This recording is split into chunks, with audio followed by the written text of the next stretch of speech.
नमस्कार बच्चों, आज हम 9वीं कक्षा की वाक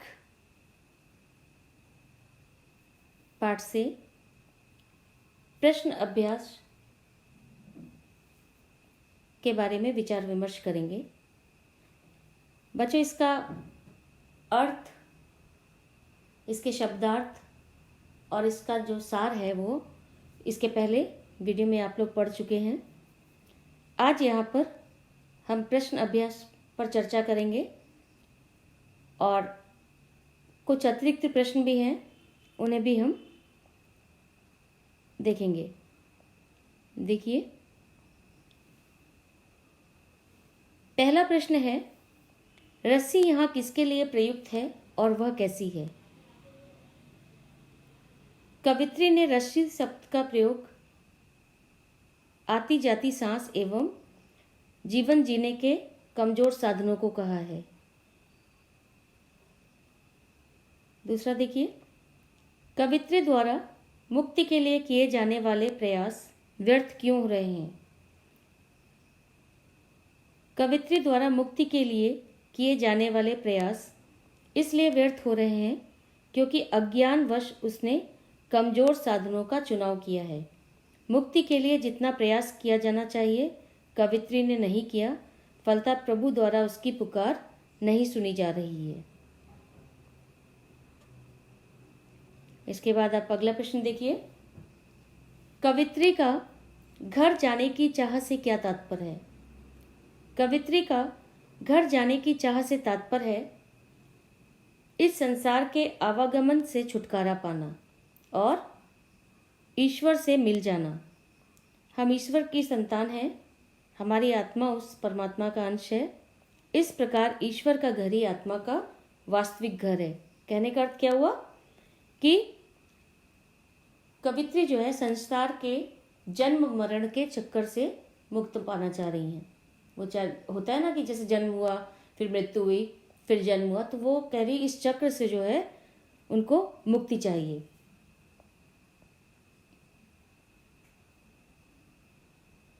इसके बाद देखिए, भाव स्पष्ट कीजिए। पहला है, जेब टटोली कौड़ी न पाई। इसमें जो है कवित्री कह रही कि वो जो है इस संसार में आकर सांसारिकता में उलझ कर रह गई और जब अंत समय आया तो जेब टटोली तो कुछ भी हासिल नहीं हुआ। अब उसे चिंता सता रही है कि भवसागर पार कराने वाले माझी अर्थात ईश्वर को उतराई के रूप में वो क्या देगी, क्योंकि उसके पास ना तो सद्कर्म है, ना ही उसके पास कुछ रह गया है। दूसरा है, खाकर कर कुछ पाएगा नहीं, ना खाकर बनेगा अहंकारी। प्रस्तुत पंक्तियों में कवित्री मनुष्य को ईश्वर प्राप्ति के लिए मध्यम मार्ग अपनाने की बात कह रही है। वही हमने जो अभी बाद में आपको अर्थ समझाया था, तब कहा था ना कि जो बीच का मार्ग माने मध्यम मार्ग। कवित्री कहती है कि मनुष्य को भोग विलास में पड़कर कुछ भी प्राप्त होने वाला नहीं है। मनुष्य जब सांसारिक भोगों का पूरी तरह से त्याग कर देता है तब उसके मन में अहंकार की भावना हो जाती है।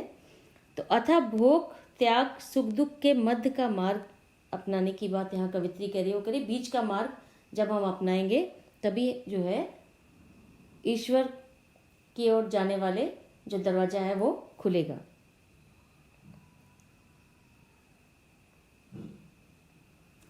ईश्वर प्राप्ति के लिए बहुत से साधक हठ योग जैसी कठिन साधना भी करते हैं, लेकिन उससे भी लक्ष्य प्राप्ति नहीं होती। ये भाव किन पंक्तियों में व्यक्त हुआ है? ये पंक्तियां हैं आपकी, आई सीधी राह से गई न सीधी राह, सुषुम सेतु पर खड़ी थी बीत गया दिन आ, जेब टटोली कौड़ी न पाई, माझी को दूं क्या उतराई। अब देखिए यहाँ पे अगला प्रश्न देखिए, ज्ञानी से कवित्री का क्या अभिप्राय है? ज्ञानी का अर्थ है सत्य असत्य तथा धर्म अधर्म में से सत्य और धर्म की पहचान करने वाला व्यक्ति। ज्ञानी व्यक्ति सत्य की परख करता है और ईश्वर अल्लाह में भेद नहीं करता। उसके लिए ईश्वर सर्वव्यापी है और सबके लिए वह एक है। ज्ञानी व्यक्ति सांसारिक मोह माया से परे और सच्ची भक्ति का प्रणेता होता है। यहाँ कवित्री ने ज्ञानी से अभिप्राय उस ज्ञान को लिया है जो आत्मा व परमात्मा के संबंध को जान सके, ना कि उस ज्ञान से जो हम शिक्षा द्वारा अर्जित करते, माने हम जो शिक्षा प्राप्त करते उससे नहीं। यहाँ पर आत्मा परमात्मा के संदर्भ में कवित्री का आशय है। कवित्री के अनुसार भगवान कण कण में व्याप्त हैं, पर हम उसको धर्मों में विभाजित कर रहे हैं, मंदिर और मस्जिदों में ढूंढते हैं। जो अपने अंतःकरण में बसे ईश्वर के स्वरूप को जान सके वही ज्ञानी कहलाता है, वही उस परमात्मा को प्राप्त करता है। तात्पर्य यह है कि ईश्वर को हमें अपने अंदर ही ढूंढना चाहिए। जो उसे ढूंढ लेते हैं वही सच्चे ज्ञानी होते हैं। बच्चे, प्रश्न का उत्तर आपको समझाने के लिए है, काफ़ी लंबा है, आप इसे अच्छी तरह से पढ़ेंगे और इसे अपने शब्दों में आप लिखेंगे। देखिए, बंद द्वार की साकल खोलने के लिए ललित ने क्या उपाय सुझाया। कवित्री के अनुसार ईश्वर को अपने अंतःकरण में खोजना चाहिए। जिस दिन मनुष्य के हृदय में ईश्वर भक्ति जागृत हो गई, अज्ञानता के सारे अंधकार स्वयं ही समाप्त हो जाएंगे। जो दिमाग इन सांसारिक भोगों को भोगने का आदी हो गया है और इसी कारण उसने ईश्वर से खुद को विमुख कर लिया है, प्रभु को अपने हृदय में पाकर स्वतः ही ये साकल खुल जाएंगी और प्रभु के लिए द्वार के सारे रास्ते मिल जाएंगे। इसलिए सच्चे मन से प्रभु की साधना करो। अपने अंतःकरण व बाह्य इंद्रियों पर, जो आपकी इंद्रियां हैं, उन पर विजय प्राप्त कर हृदय में प्रभु का जाप करो। सुख दुख को समान भाव से भोगो। यही उपाय कवित्री ने सुझाए हैं।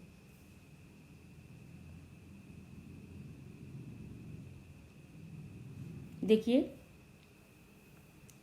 वाक् पाठ के आधार पर बताइए कि परमात्मा को पाने के रास्ते में कौन कौन सी बाधाएं आती हैं। तो बाधाएं हैं आपकी, देखिए, क्षणभंगुर मानव शरीर और नश्वर सांसों के सहारे मनुष्य परमात्मा को पाना चाहता है। दूसरा, परमात्मा को पाने के प्रति मन का शंकाग्रस्त रहना, अत्यधिक भोग में लिप्त रहना या भोग से पूरी तरह दूर होकर वैरागी बन जाना, मन में अभिमान आ जाना, सहज साधना का मार्ग त्याग कर हठयोग आदि का सहारा लेना, ईश्वर को सर्वव्यापक न मानना, मतांतरों के चक्रों में उलझे रहना। इन सब बाधाओं के कारण प्रभु भक्ति प्राप्त होना कठिन हो जाता है। बच्चों, ये प्रश्न ध्यान से देखिए। वाक कविता के माध्यम से कवित्री मनुष्य को क्या प्रेरणा देना चाहती है। कवित्री ललित की रचना वाक में अन्य संत कवियों की भांति ईश्वर की सच्ची भक्ति की गई है। वे अपने पदों के माध्यम से मनुष्य को सांप्रदायिकता से ऊपर उठकर ईश्वर की भक्ति करने की प्रेरणा देती हैं। अगला प्रश्न देखिए, जेब टटोलना से क्या अभिप्राय है। कवित्री ने अपने जीवन में क्या अनुभव किया। कविता में जेब टटोलना का अभिप्राय आत्मविश्लेषण करना है। कवित्री ने अपने जीवन में अनुभव किया कि हठ योग साधना से संसार रूपी भवसागर से पार उतरना संभव नहीं है। इस भवसागर को पार करने के लिए प्राणी के सत्कर्म ही सहायक हो सकते हैं। फिर है, गई न सीधी राह से क्या तात्पर्य है, माने क्या अभिप्राय है, क्या अर्थ है।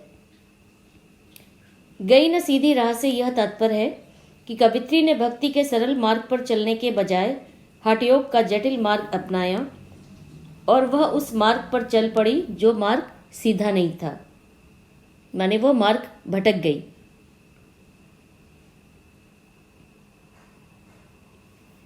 देखिए, ललित ने शिव शब्द किसके लिए प्रयुक्त किया है।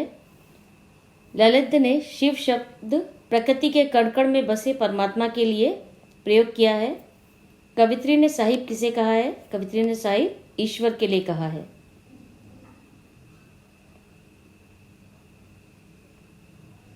कवित्री ललित किसे साहब मानती थी, वह साहब को पहचानने का क्या उपाय बताती हैं। कवित्री परमात्मा को साहब मानती थी जो भवसागर से पार करने में समर्थ हैं।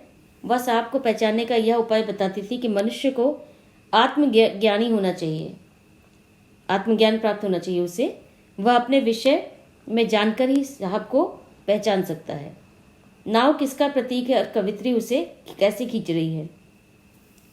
नाव इस नश्वर शरीर का प्रतीक है। कवित्री उसे सांसों की डोर रूपी रस्सी के सहारे खींच रही है।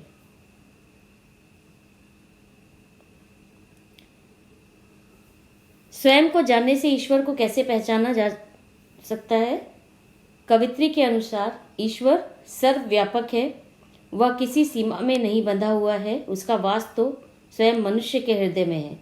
अतः यदि मनुष्य स्वयं को जान लेगा तो वह ईश्वर को पा लेगा।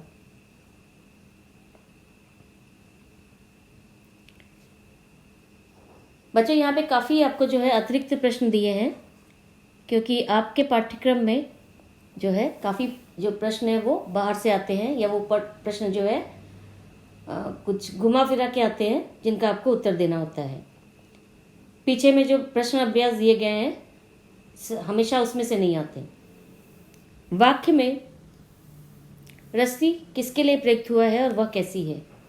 वाक्य में रस्सी शब्द मनुष्य की सांसों के लिए प्रयुक्त हुआ है। इसके सहारे वह संसार व शरीर रूपी नाव को इस संसार रूपी सागर में खींच रही है। यह रस्सी अत्यंत कमजोर है, यह कब टूट जाए इसका कुछ निश्चित पता नहीं है। कहने का माने क्या हुआ कि मनुष्य की सांसें कब रुक जाए इसका कुछ भी पता नहीं है। तो ये प्रश्न उत्तर जो है बच्चों अभी जो है यहाँ पे ख़त्म हो रहे हैं, और आप लोग ध्यान दीजिएगा कि जब आप इन्हें लिखेंगे तो इसको अपनी भाषा में लिख लेंगे। और यहाँ पे बहुत से प्रश्न जो है आपकी पाठ्यपुस्तक के बाहर के हैं, जो आपको पाठ को समझने में सहायक सिद्ध होंगे और परीक्षा की दृष्टि से उपयोगी भी हैं। धन्यवाद।